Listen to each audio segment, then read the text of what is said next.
Ipinaaabot ng Department of the Interior and Local Government ang pasasalamat nito sa Philippine National Police, Bureau of Fire Protection at mga lokal na pamahalaan sa matagumpay at mapayapang pagdiriwang ng Pasko sa buong bansa.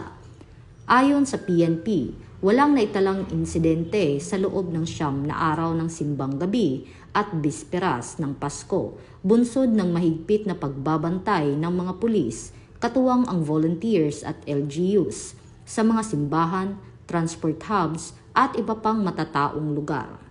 Nananatili namang nakaalerto ang BFP sa fire safety inspections at pagbabantay sa mga fireworks display at patuloy ang koordinasyon nito sa PNP at LGUs upang matiyak ang kaligtasan ng publiko lalo na sa nalalapit na bagong taon. Ito ang bagong PNP para sa bagong Pilipinas, serbisyo mabilis, tapat at nararamdaman.